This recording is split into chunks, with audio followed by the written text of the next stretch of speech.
Bendito seja o teu nome, Senhor, que tem preservado e abençoado esse santo varão.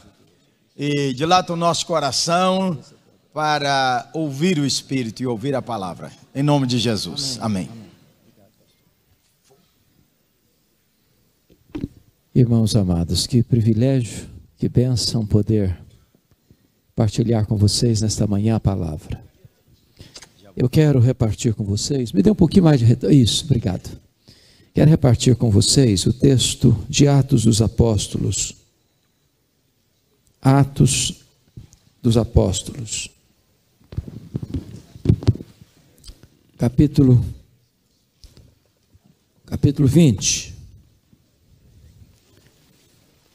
Versos 17 a 38. Esse é um dos textos clássicos do Novo Testamento sobre liderança. Atos 20, 17 a 38. Lido o texto, mantenha a sua Bíblia aberta, por favor. Esse é um hábito que nós nunca podemos perder.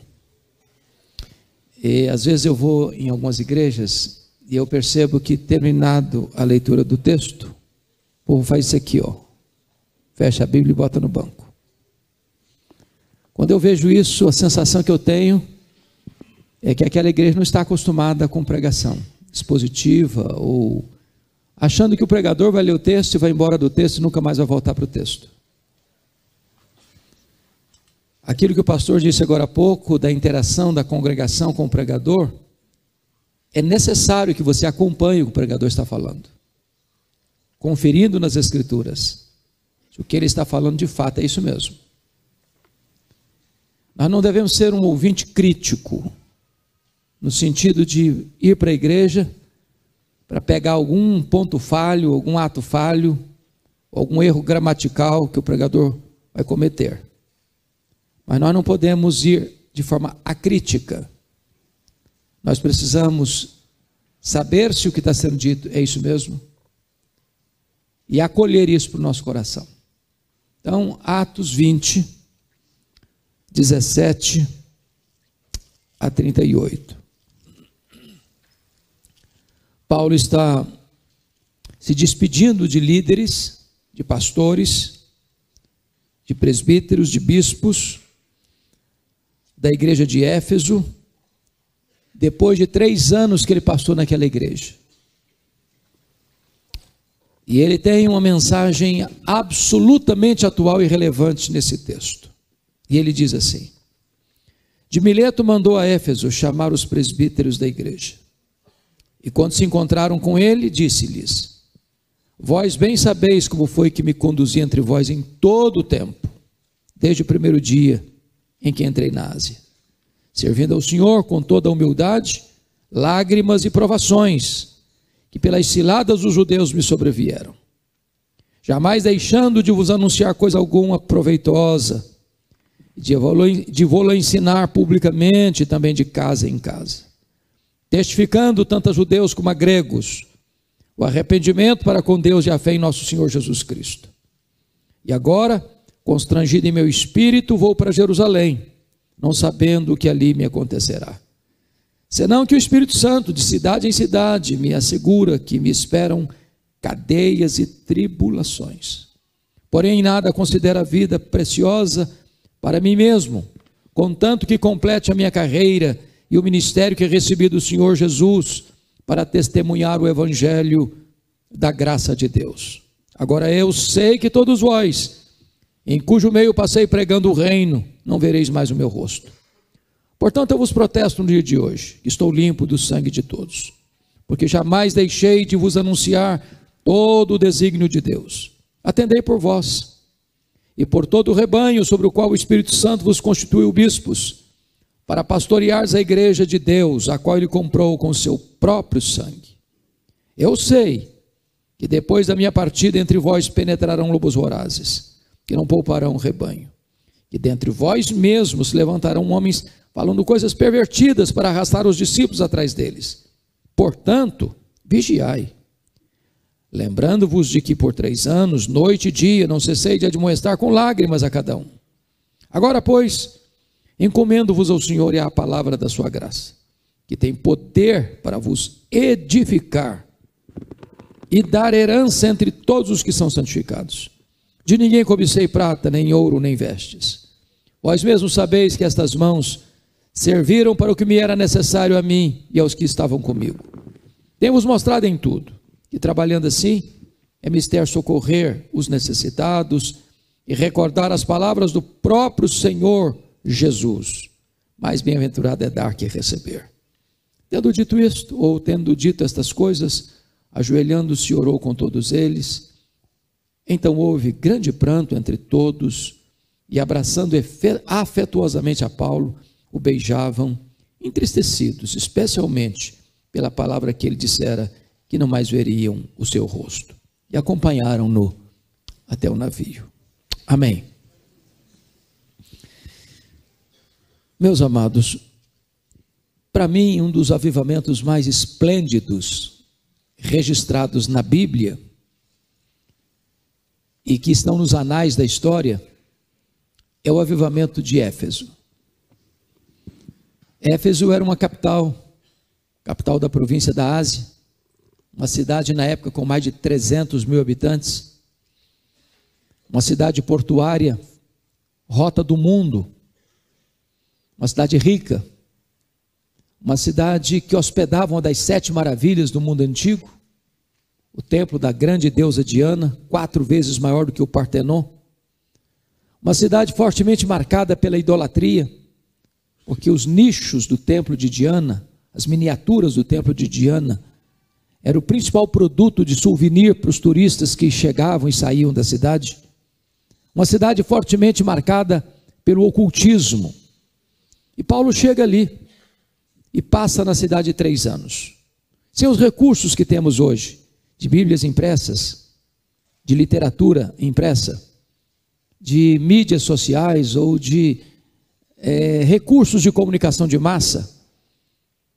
E ele impacta de tal maneira a cidade em 3 anos, que a idolatria recua, que os mágicos convertidos a Cristo queimam seus livros de magia em praça pública.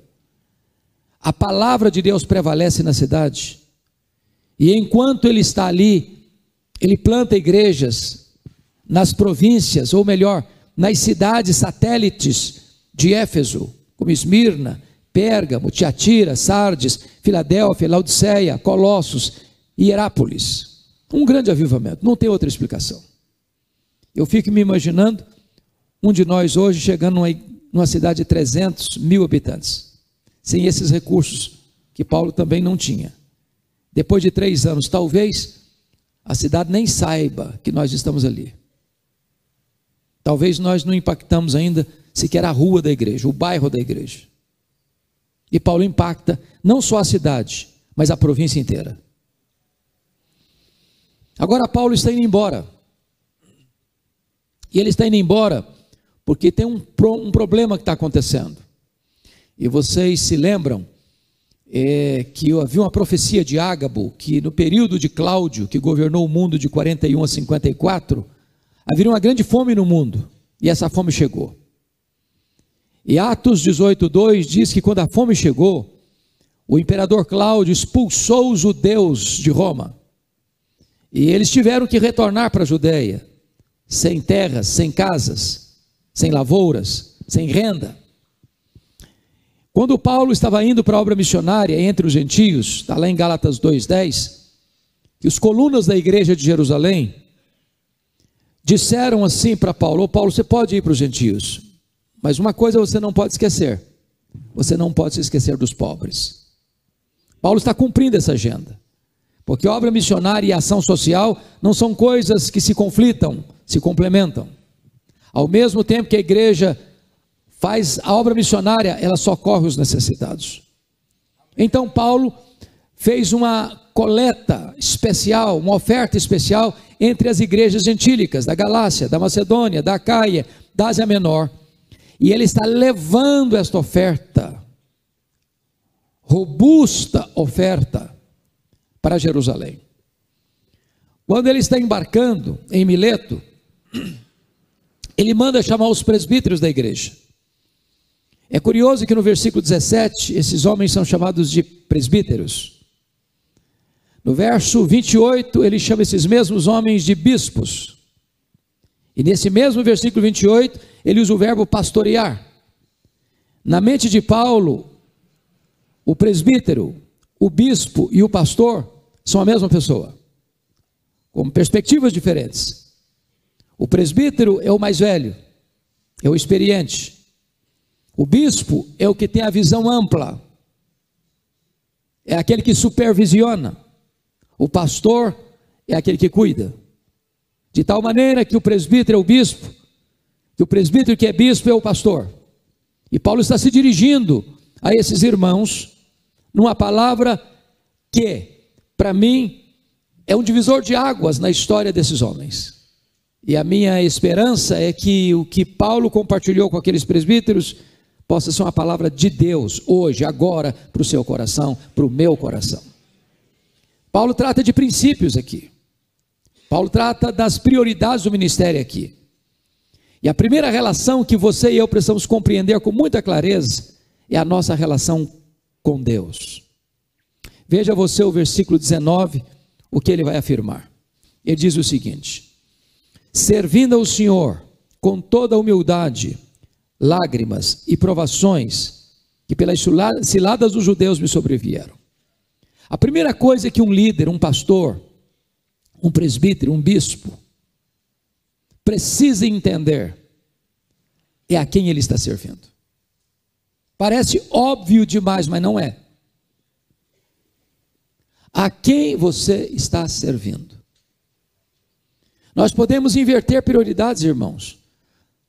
Nós somos e devemos ser fiéis à denominação a que servimos, mas tem gente que serve a denominação acima do Senhor. Ele dá a vida pela denominação, mas ele não sua a camisa pelo Senhor. Há líderes que estão servindo a uma determinada família estratégica ou que tem uma espécie de controle de liderança na igreja local. Há líderes que estão servindo a si mesmos. A pergunta é: a quem você está servindo? Porque quem serve a Deus não está atrás de aplausos. Quem serve a Deus não se desencoraja com críticas. Quem serve a Deus não está levantando monumentos a si mesmo. Quem serve a Deus está pronto e disposto a enfrentar provações. Quem serve a Deus não é poupado de lágrimas. Quem serve a Deus, pelo fato de servir a Deus, às vezes enfrenta ciladas. Aqueles que pregam uma mensagem palatável, fazem a política da boa vizinhança, aqueles que encurtam a espada, porque não querem constranger pessoas, elas não estão servindo a Deus. Há momentos que, pelo fato de você estar servindo a Deus, você vai enfrentar problema. Você vai contrariar interesses. Vai mexer em feridas. Vai constranger determinadas situações. Mas você não está a serviço de homens. Você não é um alfaiate do efêmero, você é um escultor do eterno. Você não é um profeta da conveniência, você é um arauto do Rei dos Reis. Você está servindo a Deus. A segunda coisa que Paulo deixa claro nesse texto, confira comigo no verso 18, é a relação que você e eu temos que ter com nós mesmos. Ele diz assim: vós bem sabeis como foi que me conduzi entre vós em todo o tempo, desde o primeiro dia em que entrei na Ásia. Combina isso com o verso 28. Atendei por vós. Talvez a ovelha mais importante e a ovelha mais complicada que você tem lá na igreja é a ovelha que você vê diante do espelho.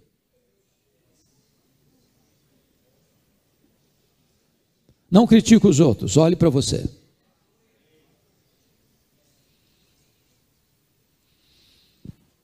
A vida do líder é a vida da sua liderança. A extensão do ministério do líder tem a mesma proporção da profundidade do ministério do líder. Então cuide de você. Porque sem isso você não está apto para cuidar das pessoas. O que é curioso é que Paulo tem coragem de dizer para esses homens o seguinte: vocês sabem como é que eu me comportei entre vocês todo o tempo, em todo o tempo. Ou seja, não tem uma gangorra moral, não tem caixa 2 moral, não tem nada debaixo do tapete. A integridade do líder é a saúde do seu ministério.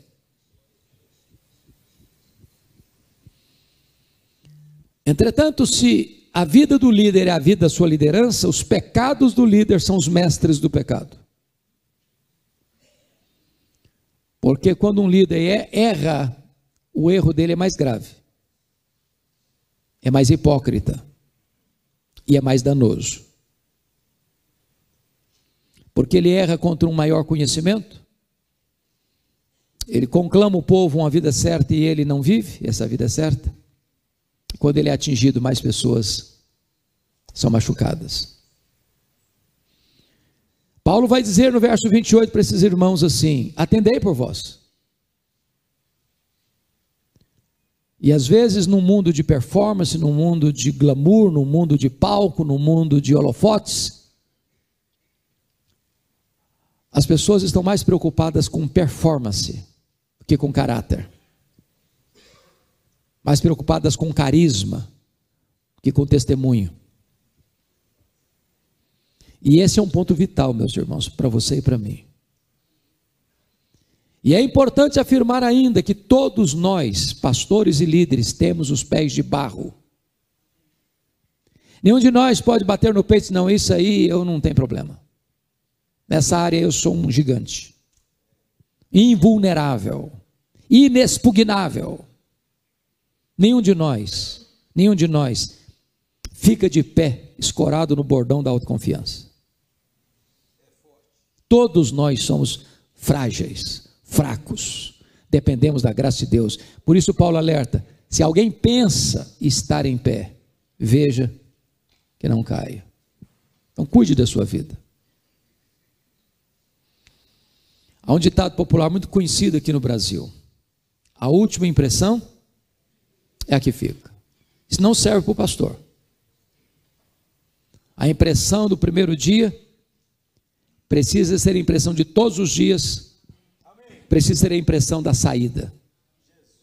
Todos os dias. Constância. Vamos à terceira área que Paulo trata nesse texto, para os líderes.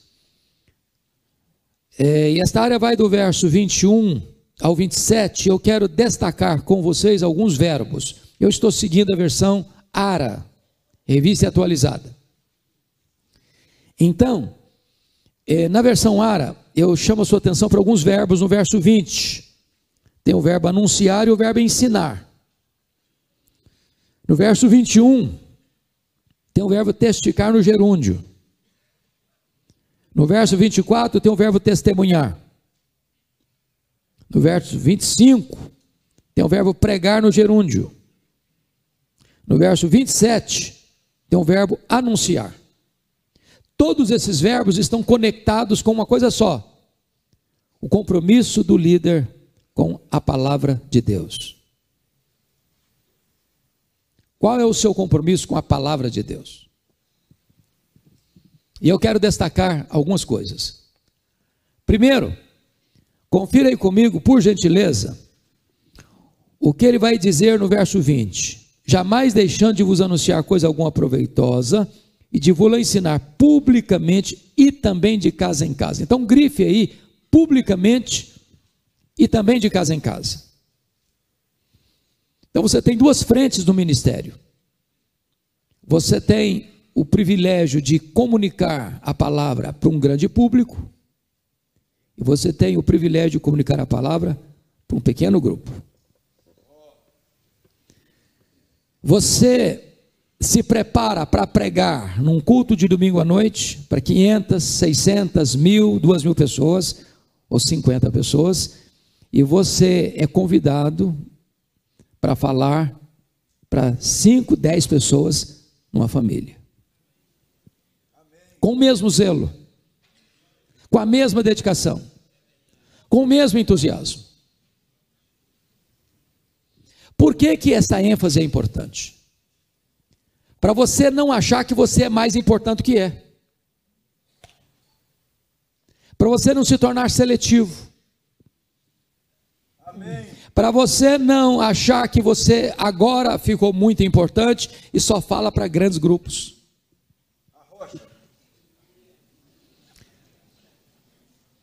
Certa feita eu convidei um pregador para uma ocasião especial na igreja. Na verdade eu não consegui falar com ele, ele estava blindado. Há pessoas que estão blindadas. Com muito custo eu consegui falar com a secretária. Quando eu formalizei o convite, ela me respondeu assim, pastor Jeremias: não, o nosso pastor não prega mais em igrejas, ele só prega em grandes congressos. Eu tomei um susto e acabou saindo sem eu querer. Então fala para o seu pastor que ele se acha mais importante do que Paulo e do que o Senhor Jesus. Porque Paulo pregava publicamente e também de casa em casa. E Jesus pregou seus melhores sermões para uma pessoa só.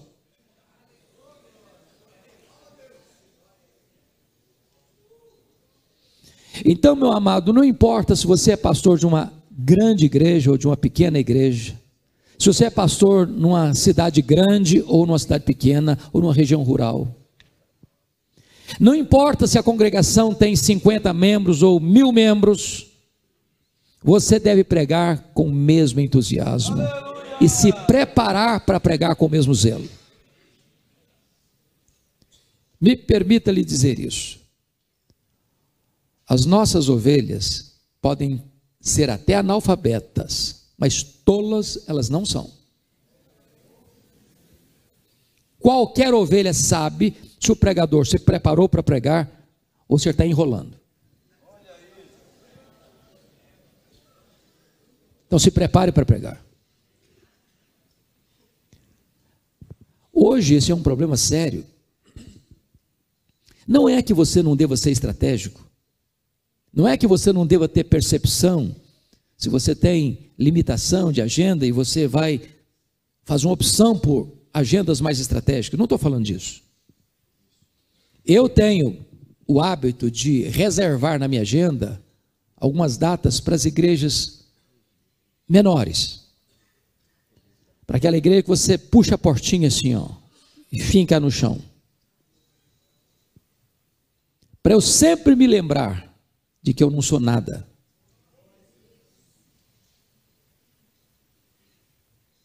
Então, muito cuidado para que você não ache que você é mais do que você é. Mas vamos olhar o verso 21, porque ele tem uma outra lição importante aqui em relação à palavra. Veja você comigo, está escrito assim: testificando tanto a judeus como a gregos, o arrependimento para com Deus e a fé em nosso Senhor Jesus Cristo. Se você percebeu, a ênfase do verso 20 é ensinar, anunciar e ensinar. Ele está falando de para quantas pessoas você vai falar. Se para pequeno grupo ou grande grupo. Mas agora no verso 20 está falando o que você vai falar. Testificando tanto os judeus como a gregos o arrependimento para com Deus e a fé em nosso Senhor Jesus Cristo. O que significa isso? Que no verso 20 o pastor é um mestre, mas no verso 21 o pastor é um evangelista. Ele testifica arrependimento e fé. E arrependimento e fé são os dois elementos na soteriologia da conversão. Por que eu estou lhes dizendo isso? O Jeremias deve se lembrar, quando nós fizemos seminário, Jeremias 3 anos à minha frente, eu fui calouro dele, ele era quartanista, eu era calouro no seminário. uma frase circulou o Brasil, e a frase era esta: pastor não gera ovelha, ovelha gera ovelha. Essa frase circulou o Brasil. Essa frase é meio verdade, portanto, 100% falsa.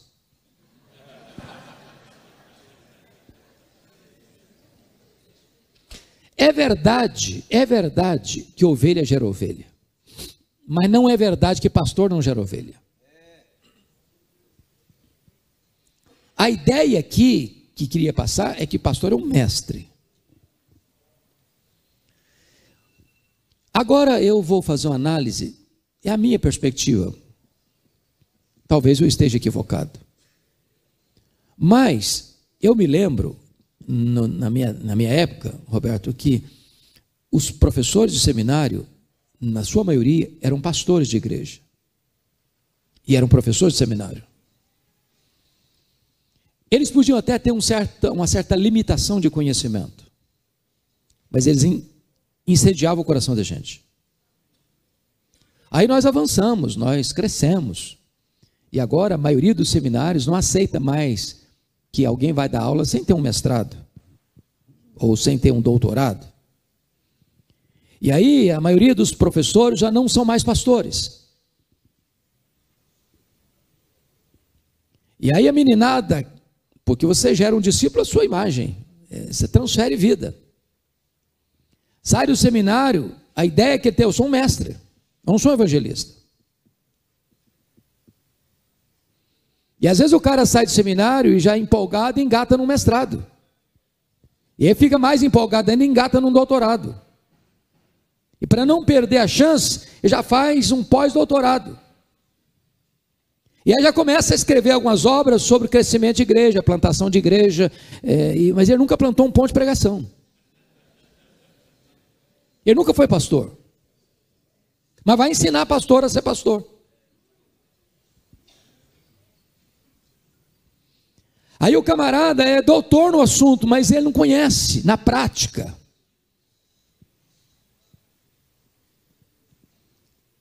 Às vezes, meus irmãos, nós corremos o risco de atravessar o Atlântico para uma conferência, mas não atravessamos a rua para falar de Jesus do vizinho.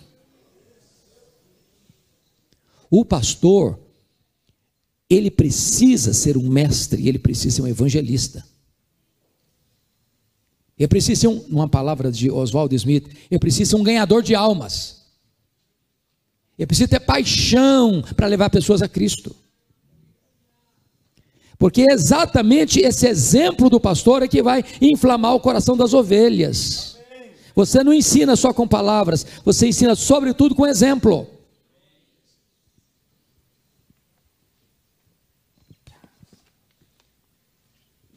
A pergunta é: quantas pessoas pessoalmente você ganhou para Cristo? Pessoalmente você já falou de Jesus? Qual o compromisso que você tem de abordar pessoas no táxi, no Uber, no ônibus, no avião, no supermercado, na farmácia, na rua, e falar de Jesus?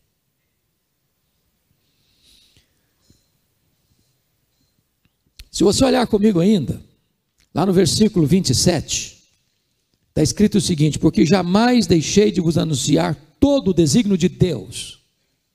E para mim aqui, Paulo está dando uma dica do que eu chamo de pregação expositiva.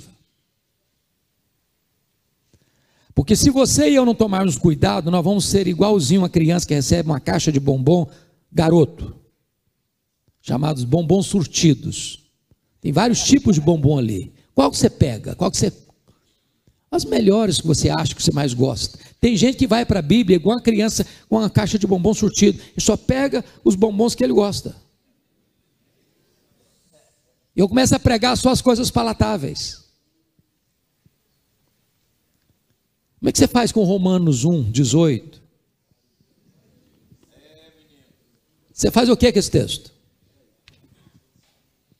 Então pregue todo o conselho de Deus. E para você pregar todo o conselho de Deus, você tem que pregar expositivamente. Ou seja, expõe a palavra de Deus. Porque Deus não tem compromisso com a sua palavra, Deus tem compromisso com a palavra dele.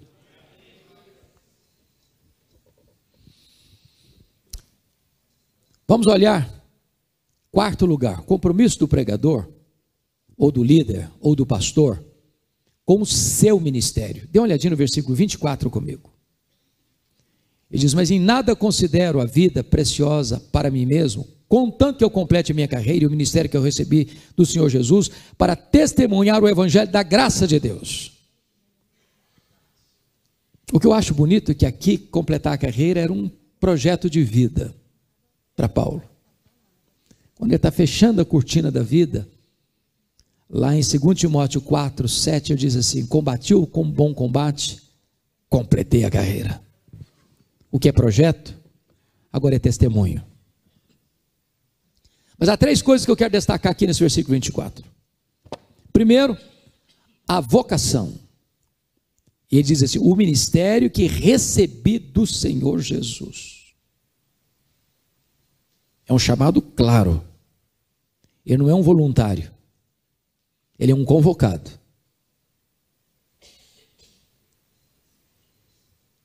Meus irmãos, vocação é um assunto muito importante. Muito importante. Porque às vezes a pessoa, ela entra para o ministério porque admira um pregador, ou admira um pastor, ou admira um líder, e diz: eu quero ser igualzinho a ele. Mas não houve um chamado interno, uma convicção, um fogo ardendo no coração.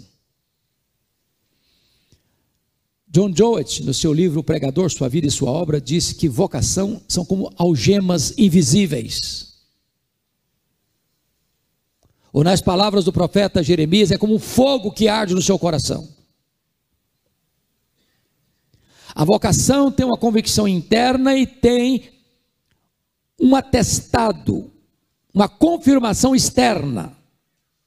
Ou seja, quem é chamado, obviamente, todo mundo que convive com ele, a sua igreja local, esse camarada é chamado mesmo. Que tem gente, eu sou chamado, ninguém acredita. Quem não é isso, é nada. Então o chamado tem testemunho externo. O Dr. John Mackay, que foi presidente do seminário de Princeton, num dos seus livros diz o seguinte: que vocação é tão importante, ou mais importante até, do que a distribuição das riquezas. Em inglês tem uma frase muito comum, conhecida: the right man in the right place, o homem certo no lugar certo. Você não é mais espiritual porque é um pastor, mas nem todas as pessoas foram chamadas para ser pastor. É a convicção do chamado que dá para você ânimo e força na hora de uma dificuldade, na hora de uma crise. O que é uma vocação? Imagine você, alguém pensa assim: eu acho que vocação é o seguinte, eu tentei ser médico e não consegui passar no vestibular. Aí eu mudei, eu não acho que o meu negócio não são humanas não, vai ser exatas, então eu vou fazer engenharia, também não consegui passar. Não, acho que o meu negócio agora é pensar nas leis, eu vou fazer um vestibular para direito, também não consegui passar. Bom, então é um negócio assim, não que eu vou estudar mais não, agora eu vou pensar em comércio. Aí eu vou abrir um negócio também, fracassei. Ah, claro, gente, também, estava tão claro, né? É porque Deus me quer no ministério. Todas as portas estão fechadas para mim, é o ministério. Isso não é vocação. Isso é fracasso. Vocação é quando você tem todas as portas abertas e você só enxerga uma porta. É um chamado irresistível. Eu não fui desobediente à visão celestial. Isso é chamado, isso é vocação. Segunda coisa nesse versículo 24 é abnegação. Em nada considero a vida preciosa para mim mesmo. Irmãos, hoje, infelizmente, esse é um assunto maculado. Porque em muitos lugares no Brasil, há uma confusão entre igreja e propriedade particular. A igreja é do cara. Compra um terreno, é do cara. Constrói um templo, é do cara.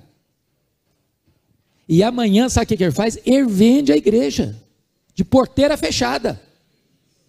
com os membros, inclusive, com estimativa de dízimo. É bom negócio, tem tanto de dízimo por mês, e o cara vende, que é dele.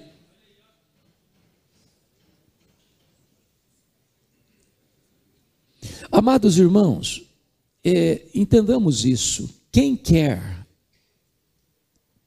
o bônus sem compreender o ônus, não entendeu o que é ministério.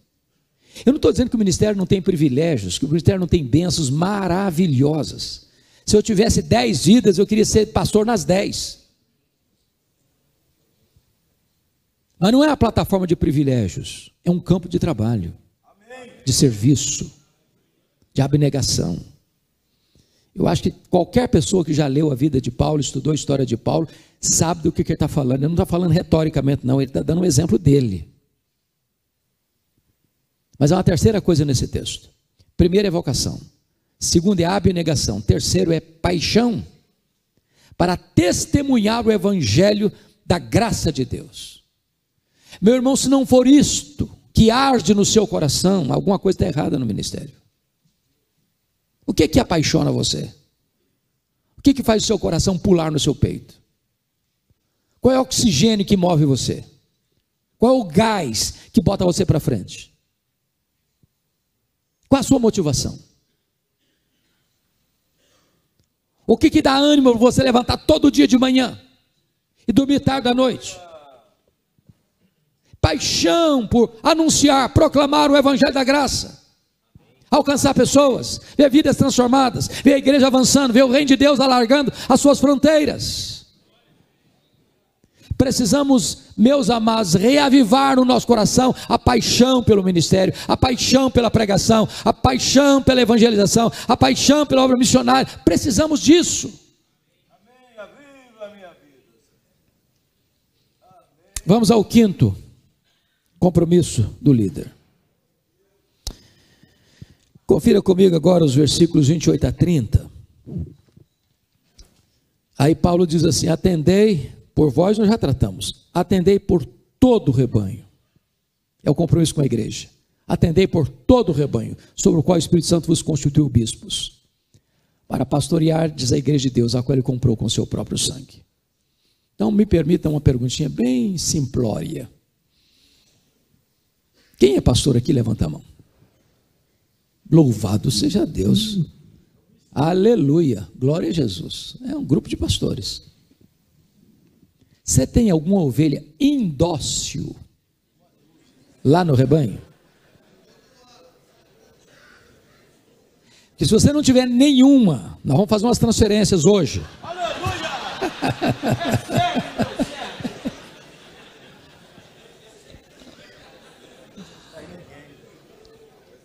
Há poucos dias eu perguntei para um pastor assim, numa igreja que estava na fase de transição pastoral, a igreja é grande. Ele disse: fulano, e você não vai para lá? Eu falei: eu não, lá tem ovelha que morde pastor. Vou não. Vou não. Eu quase lembrei da mulher da mídia. Ele não vai não, ele não vai não. Por que Paulo está dizendo isso? Atendei por todo o rebanho. É que se você e eu não tivermos cuidado, nós vamos pastorear parte do rebanho. Vamos pastorear só as ovelhas dóceis. Que tem ovelha que escoiceia o pastor. Se você não tomar cuidado, você vai fazer 10 visitas no ano para uma ovelha e nenhuma visita para outra ovelha. E como o pastor Jeremias cita muito, o pastor Antônio Elias, ovelha indócil e lixa grossa, para tirar as nossas quinas. Amém. Não sai ninguém daqui, hein? Nós não vamos fazer mais transferência, pronto. Encerrou o assunto. Atendei por todo o rebanho. Agora note outra coisa: sobre o qual o Espírito Santo vos constituiu bispos. Sabe o que significa isso? Pare de fazer política eclesiástica na igreja. Para de fazer manobras nos bastidores. A política mais suja que existe é a política eclesiástica, porque ela é feita em nome de Deus. bota o Espírito Santo nesse jogo sujo. Ou o Espírito Santo pôs você lá, ou você está fora do lugar. Mas se o Espírito Santo pôs você lá, você enfrenta problemas de cabeça erguida. Qual a sua função? Qual o seu papel? Pastorear, cuidar, alimentar, proteger, consolar, exortar, disciplinar, corrigir, carregar no colo. Outra coisa, pastorear a igreja de Deus. A igreja tem dono. A igreja não é sua. A igreja não é minha. A igreja não é nossa. O dono da igreja tem marcas de cravos em suas mãos. Eu nunca esqueço, Jeremias, de um grande amigo nosso, pastor Aguiar Vavassouras. Ele é um homem que você fica perto dele, 5 minutos e aprende muita coisa. É um homem maravilhoso, eu gosto muito dele. E um dia eu fui visitar o pastor Aguiar, e ele foi me mostrar uma outra igreja que estava sendo, um templo que estava sendo construído, e tinha um pastor jovem da igreja Nazareno, na igreja dele, sentado no banco de trás, e eu no carona aqui com ele, eu dirigindo. E enquanto nós andávamos de carro, o pastor jovem começou a falar: minha igreja assim, minha igreja sabe, minha igreja está fazendo isso, minha igreja está fazendo aquilo, minha igreja, falou minha igreja umas 20 vezes. Lá pelas tantas, o pastor Aguiar, sem falar uma palavra, levantou a mão direita, ficando com a mão esquerda no volante, fez assim, para trás. Falei: vem coisa aí. Vem coisa aí. Aí ele disse para o pastor jovem assim: meu filho, bota a sua mão aqui na minha mão.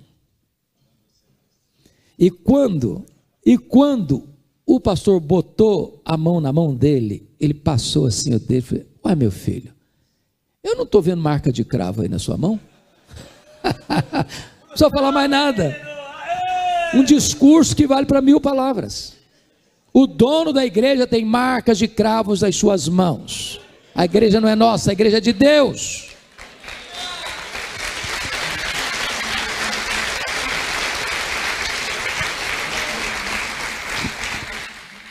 Então não fale mal da noiva, porque o noivo tem zelo por ela.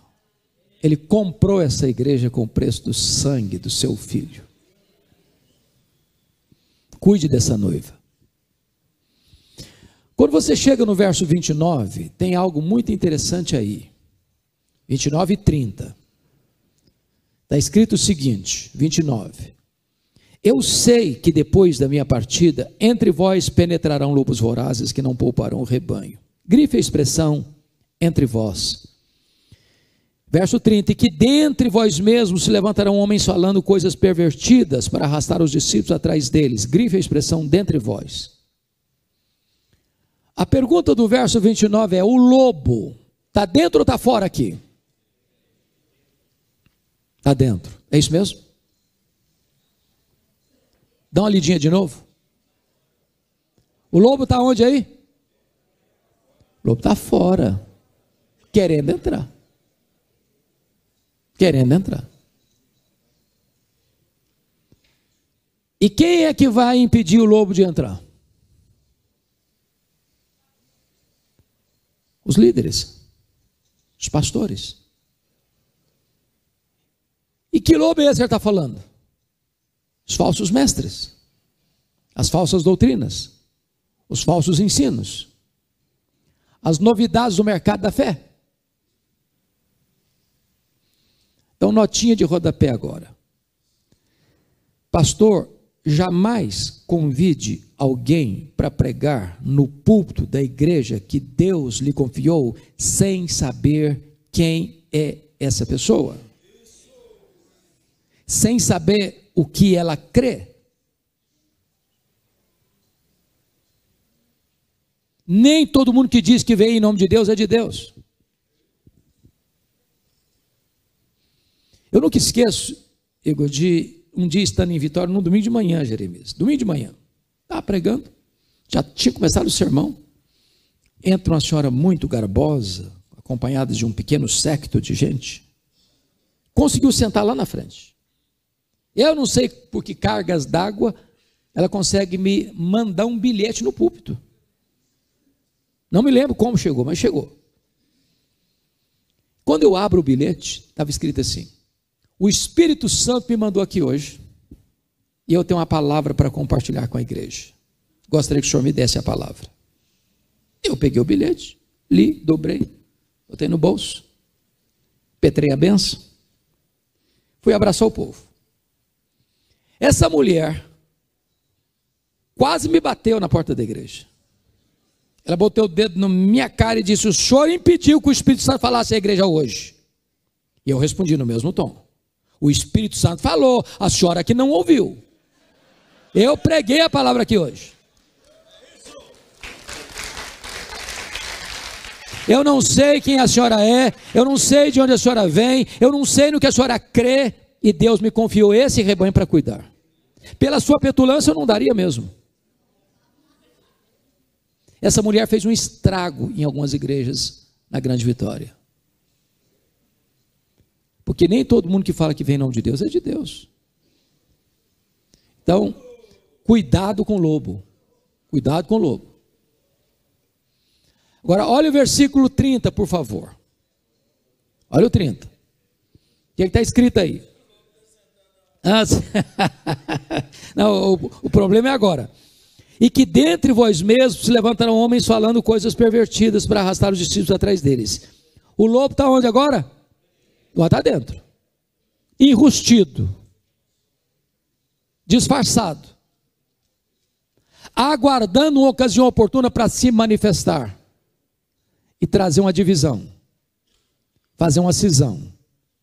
E arrastar atrás dele, como propriedade dele, alguns discípulos. Qual o papel da liderança? Além de apacentar, é proteger o rebanho. Proteger o rebanho.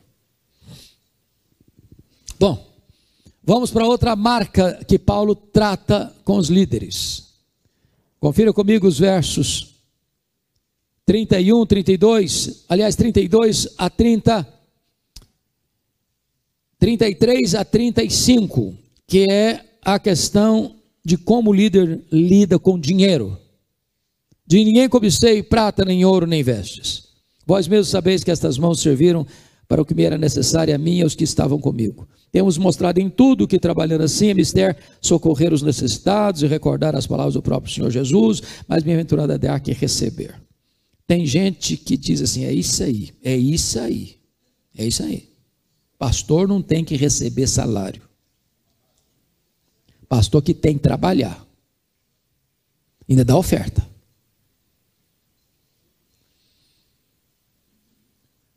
O ponto é o seguinte: quando você está interpretando a Bíblia, você tem que perguntar o seguinte: o que é que o autor quer dizer? O que é que ele está ensinando? Paulo não está doutrinando aqui sobre o sustento pastoral. Se você quer saber o que é que ele pensa sobre o assunto, o que é que ele ensina sobre o assunto, você tem que ir para 1 Coríntios capítulo 9. Lá ele trata do assunto. E ao tratar do assunto lá, ele diz que o pastor deve receber primícias, assim como os levitas, os sacerdotes recebiam lá no Velho Testamento. O que ele está dizendo aqui é que, se não houver recursos, ele não vai deixar de ser pastor.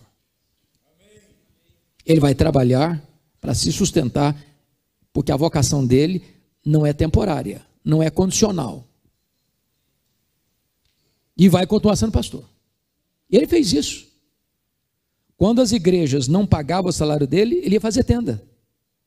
Quando ele recebia salário, ele deixava de fazer tenda. O ponto que Paulo está levantando é o seguinte: o dinheiro não pode ser o vetor que governa o seu ministério. E aqui eu quero levantar 2 pontos. Primeiro, nós temos que vigiar o nosso coração, para que o dinheiro não seja a principal motivação para estarmos na igreja A ou na igreja B. Eu conheço gente que chega numa igreja me empolga o povo, diz, meus irmãos, o Espírito Santo me enviou para cá, e eu estou animado, e nós vamos fazer a obra, e nós vamos junto, daqui a 3 meses o cara recebe um convite para uma igreja maior, que paga o dobro, e eu chego, meus irmãos, o Espírito Santo está me orientando que eu devo ir para frente, o Espírito Santo da grana. Aí o povo fica frustrado. Eu não estou dizendo que você não possa sair de uma igreja A para uma igreja B, e que a igreja B possa lhe pagar o dobro da igreja A. O que eu estou lhe dizendo é que essa não pode ser a sua motivação. Me permita, desculpe, de um testemunho pessoal. Certa feita, uma das nossas igrejas mais expressivas do Brasil estava em transição pastoral. E eu fui convidado para pregar. Eu chego lá, depois do sermão, os líderes me chamam para uma sala anexa ao púlpito e me falaram uma coisa que me chocou. Me disseram assim, pastor, nós não sabemos quanto o senhor ganha, mas nós lhe pagamos o dobro na porção do senhor aqui. E eu fiquei meio desconcertado com aquela fala e disse assim, meus irmãos, eu preciso dizer 2 coisas. Primeiro, eu fico muito honrado com o convite, muito honrado. Mas eu não posso atender por 2 razões. Primeiro, que se eu vier, porque vocês me pagam o dobro, eu estou dizendo para vocês que o meu ministério tem preço, que eu estou na vitrine, quem pagar mais leva. Segundo, eu tenho compromisso com a igreja que Deus me chamou para pastorear. Então eu agradeço, mas não venho.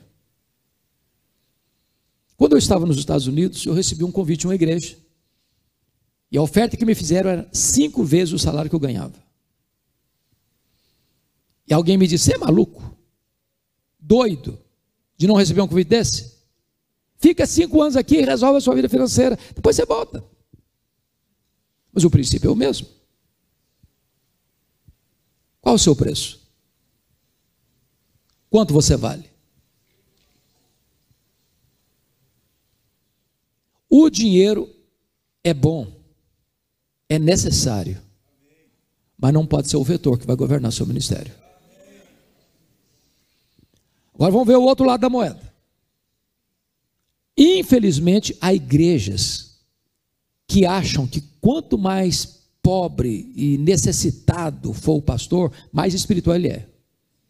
E pagam um salário de miséria para o pastor. Eu não estou falando daquela igreja que não pode, não. Estou falando daquela igreja que pode e paga um salário de miséria para o pastor. Isso é pecado. A igreja que não cuida do seu pastor está em pecado. Porque há pastores, meus amados, que quando ele empata o jogo para comer, já é um herói. A média salarial no Brasil é sofrível. A média é sofrível. Então, se eu estiver falando aqui para alguns líderes que são presbíteros, ou diáconos, ou na sua congregação, são os responsáveis por essa questão, dá uma olhadinha lá, se o seu pastor não está precisando de um socorro.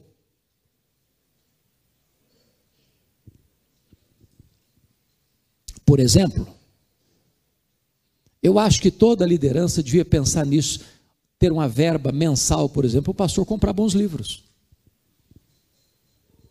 Quando eu olho por aí as bibliotecas dos colegas, tem hora que eu fico com o coração doído. E pensando assim, meu Deus, esse colega é um fenômeno. Ou ele está dando uma sopa rala para o povo, porque ele não tem ferramenta. É a mesma coisa você mandar um trabalhador para a roça sem uma enxada na mão, ou um médico para a sala cirúrgica sem um bisturi na mão. Então bota uma verba lá mensal para o seu pastor comprar bons livros. Se o sermão não melhorar, você corta a verba também, resolve o assunto.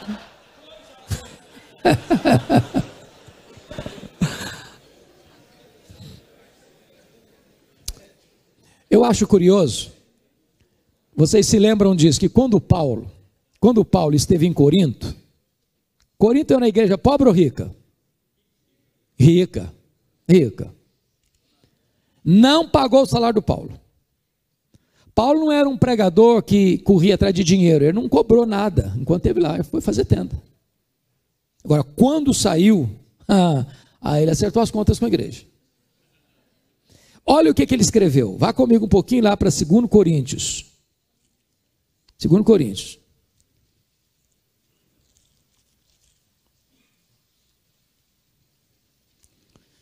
Capítulo 11, versículo 8. Se eu fosse membro da igreja de Corinto, recebendo essa carta, eu ficaria com muita vergonha. Olha o que ele disse, 11, 8. Despojei outras igrejas, recebendo salário para vos poder servir. Que isso, Paulo? Será nosso pastor? E quem pagou seu salário para ser nosso pastor foi outras igrejas? Vocês me pagaram. Vocês não me sustentaram. Outras igrejas com visão pastoral me sustentaram para ser pastor de vocês. Versículo 9. E estando entre vós, ao passar privações, Paulo será nosso pastor e passou privações? Tinha dia que dava vontade de ir no McDonald's, não tinha dinheiro para comprar um lanche. Tinha hora que a minha bata estava surrada, puída, eu não tinha dinheiro para comprar outra. Estando entre vós ao passar privações, não me fiz pesada a ninguém. Pois os irmãos, quando vieram da Macedônia, o pessoal da Macedônia era rico ou pobre? Pobre. Os irmãos, quando vieram da Macedônia, supriram o que me faltava. Mas que vergonha! Os caras cheios de grana lá de Corinto, não pagaram o salário dele. Os irmãos pobres da Macedônia é que vieram sustentar o Paulo, suprir as necessidades dele. Em tudo me guardei e me guardarei de vos ser pesado. Mas ele dá o tiro de misericórdia na igreja. Capítulo 12, verso 13. Olha aí comigo. Porque em que tendes sido vós inferiores às demais igrejas? Aqui pegou pesado. Eu disse, vocês estão na lanterna. O último colocado. 12, 13. Porque em quem tendes sido vós inferiores às demais igrejas, senão neste fato de não vos ter sido pesado. Perdoai-me esta injustiça. Sabe o que está dizendo? Corinto, vocês foram a pior igreja. Nesse quesito. Vocês não pagaram o meu salário. Perdoe-me essa injustiça. Eu devia ter cobrado.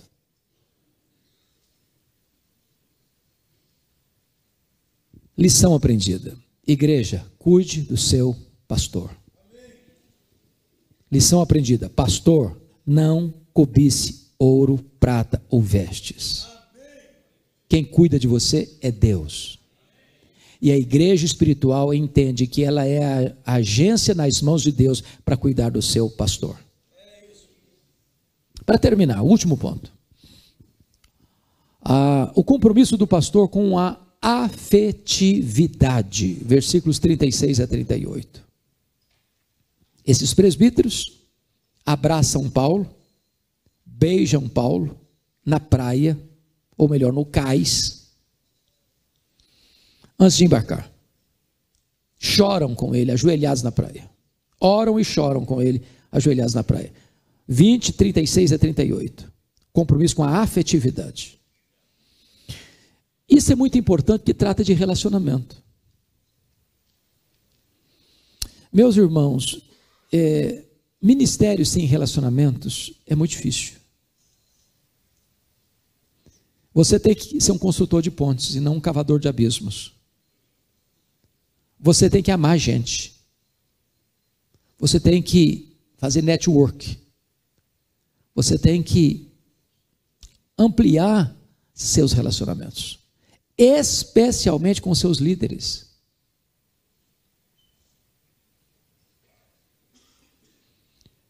E se eu não estou enganado, as maiores crises dos pastores não são com as ovelhas que eles cuidam, mas dos líderes que os cercam.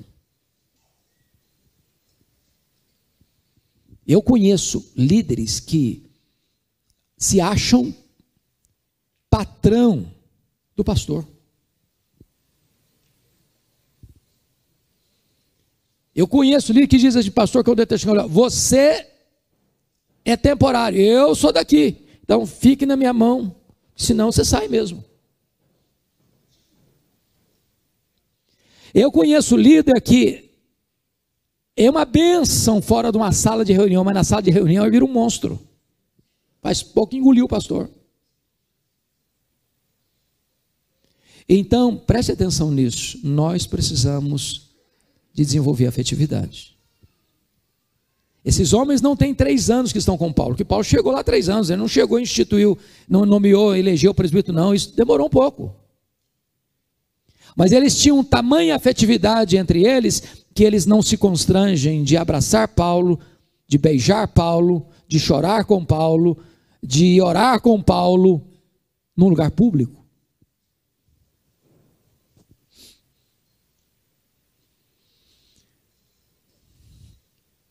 Me permita então, 2 exemplos para fechar.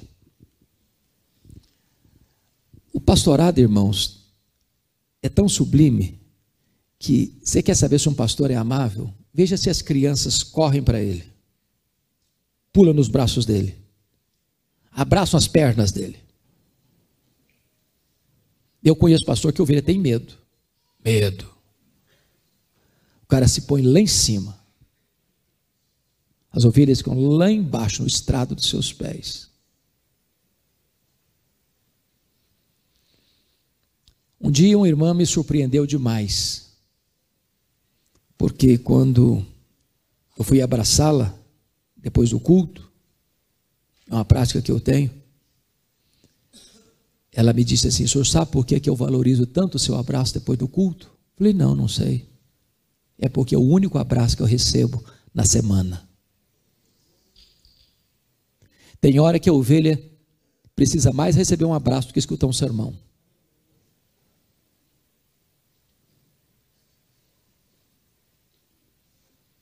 Certa feita, uma mulher me ligou e disse assim, pastor, eu estou ligando para o senhor que eu estou deixando a igreja aí e vou ficar numa igreja aqui pertinho da minha casa, está mais perto, está mais fácil, está difícil para eu ir.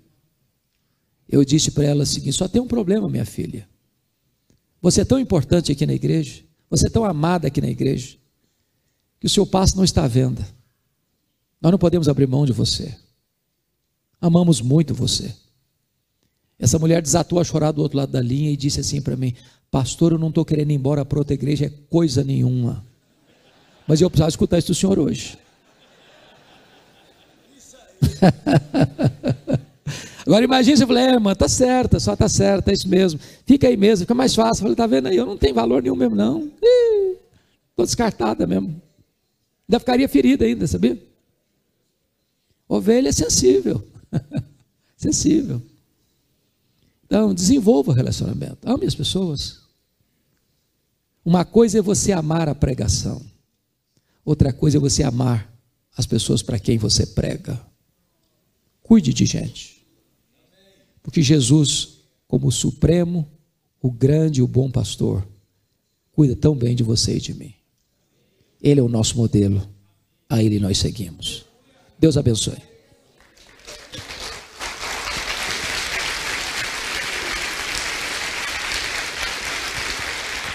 É contigo, filho. Você ora por nós. Você é o nosso pastorzão. Nós vamos combinar, vamos orar. Pastorzão, pastor, líder da igreja, brotou no seu coração uma decisão clara. Fica em pé. Enquanto você ouviu, botou claro uma decisão. O que muda a nossa história não é o que a gente gosta, é o que a gente decide e realiza, pela graça de Deus.